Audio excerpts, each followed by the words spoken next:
because you have to be able to respond. And Hey, this is Zachery Polk from Prospect Studios, Van Denver on Twitter. The orchestra, The New Blues Society for people who know. it's individual on Facebook. instruments within the orchestra Also, responding both namesake to on me and to Facebook, each other. And the as only well way as that can Man happen Pat is if, Cadern, sea you captain. know, like a jazz musician, Also on you're just Facebook. open to any little Today, what we got is I got instrument that NPR plays. playing in the background Explain that a little bit because more. I mean, I think I'm people always that taking in information. I'm not going to stop taking in information while I'm musical performance giving out information, might look at it as just because that's the way my brain works. Mozart wrote it, play it the way that he wrote it. What I want to do today is my impression We're talking of about more of a, what feels almost like could go call wrong and response. in Can you a elaborate personal on that? injury It's lawsuit. actually very much like call and response, and that is how It's Mozart a wrote it. automobile accident, for instance. I'm going to use my case as a reference. Passage played by Um, one instrument, and then So we're going to do, it's going to be a another instrument or conversation with the auto insurance company. Varied in some way. And as Let's see, how am I going to interpreters, illustrate we have the auto to insurance company? bring it to life. I mean, the notes that Mozart wrote I think I'll use the are phone. meaningless without us playing. It needs When to on the come auto to insurance life. company, I'll put the phone to my head. So When I'm the attorney, I being an will interpreter put the phone down. is a search for what is So- important in the music, what's interesting, what's vital, what Matter of we fact, want to I'm gonna show turn the in this NPR off. particular performance that we've discovered in Mozart's music. And the So as not to confuse anybody.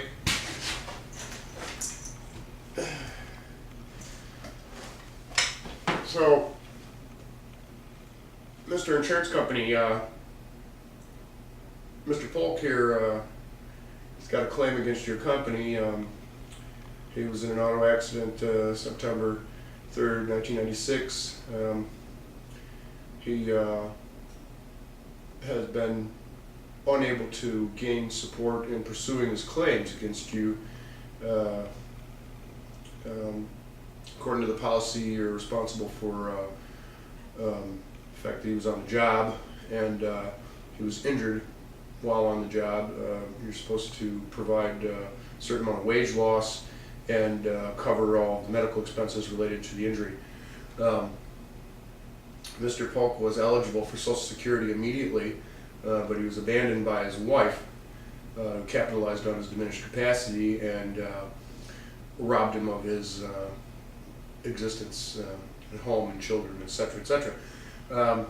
He was homeless for a large amount of that time and was unable to gain the support to file the claims to get the restitution he needed to reassemble his life and continue on in some, some meager form of dignity. The fact of the matter is that he hasn't filed any claims in over 15 years, and so you basically, in short, you haven't had to pay any lost wages of the 15 years. You haven't had to pay any of the medical expenses in that 15 years. He would like to seek out the compensation so that he can get the services provided to him that he deserves.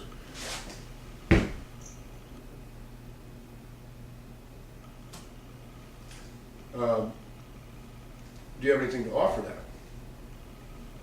Well, Mr. Attorney, we really don't care about Mr. Polk. We don't really want to pay any of these claims, and we're going to try and pay as little as possible. Is there any way you can dissuade him from pursuing this?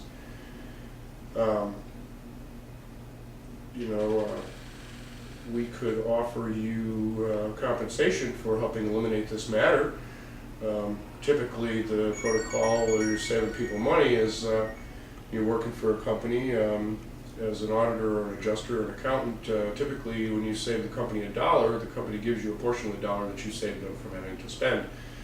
So we would be willing to compensate you for helping alleviate this problem. We're looking at Mr. Polk's medical records here. We have privy to every single detail of his life. We see that his life expectancy is very minimal. His lungs are full of dirt. They've closed off the chambers and formed new ones. And he's a smoker, and he's been under a lot of stress in the past since the accident. And Given the facts of the matter that he's been in and out of jail as a consequence of his financial distress, chances are he's either going to kill himself, go back to jail, fall back into despondency and give up, or he's going to drop dead from his physical medical reality. So, we're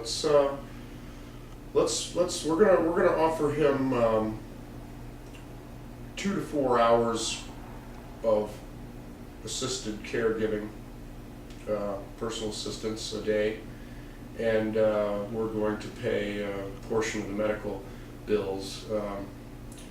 But we're going to, when we do give him an award, we're going to make sure that the state gets billed for as much as possible. He's already been confused with the doctors, and he's been billing these things to Medicaid and Medicare, and so that's fortunate for us.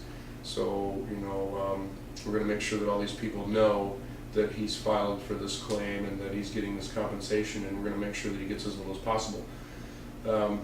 So rather than give him lump sum of, he's seeking out, I don't know what he's seeking out, maybe you can fill us in on that, but we're thinking somewhere around $16,000 a year.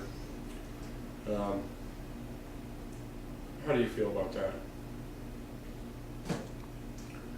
Well, Mr. Insurance Company, I'm not sure that $16,000 a year is sufficient. I will agree with you that there is some health issues, and that Mr. Polk, his life expectancy isn't is easily to foresee that he doesn't have a very good life expectancy, and the probability of him becoming despondent again and giving up is one of the things that us larger corporate entities hope for in most cases.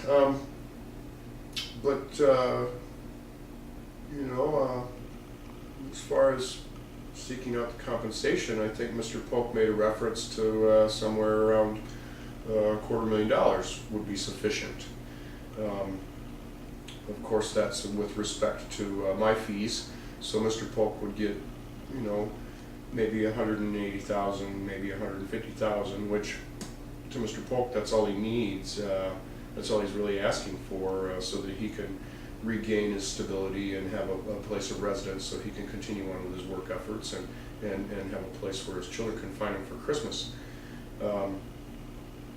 So I don't think Mr. Polk's asking for a lot, but settling with him every year is kind of an advantage, because I can get my fee every year from him, and I can look forward to that next claim. I don't know, my budget's aside really, but it's nice to know that you're going to have some money coming in all the time, rather than to just have a bunch all of a sudden at once and then spend it and it's gone. So money's always an issue. I can appreciate your position and trying to minimize any expenses or debts incurred, but let me talk to Mr. Polk, and we'll see what we can do to get him to settle on this. Unfortunately, it's Mr. Polk's got his closed head injury, so his girl is involved, and well, she's been instrumental in reviving this case, but she's not really aware of the legalities or the protocols or the dynamics of how these things work. So we're dealing with a pretty malleable client, let's just say. So let me give Mr. Polk a call, and we will see. We will feel him out and see what kind of game plan we can come up with. Anything we can do to keep from having to go to court is in both of our advantages. If we can keep this out of the public eye, that would be a very good thing for both of us. Of course, Mr. Polk would love to see it in the public eye, because the work he's doing, he's trying to gain public attention and get some attention to his work as writing. He's a multimedia artist and stuff like that. And and whether or not he's got anything valid to contribute to society is aside from the fact. We'll just take it one phone call at a time. So you have a good day. Don't worry too much. We'll see if we can come up with something to make us all happy. I'll be back with you as soon as I get another word. Well, Mr. Attorney, I think that would be wonderful, to keep this out of the court.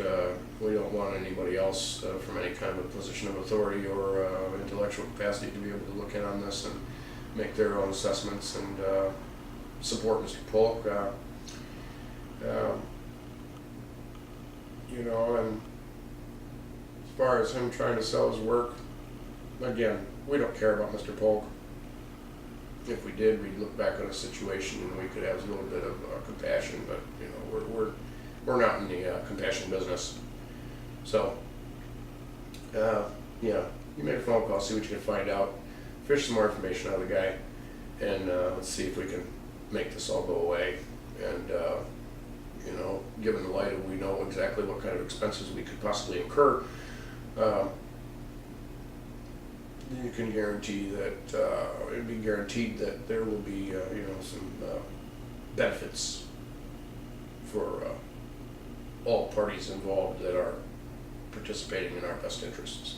So that being said, have a nice day, and I look forward to your next phone call.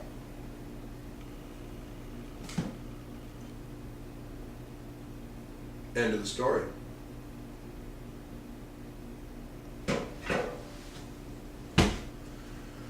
Now, I don't care what you call me.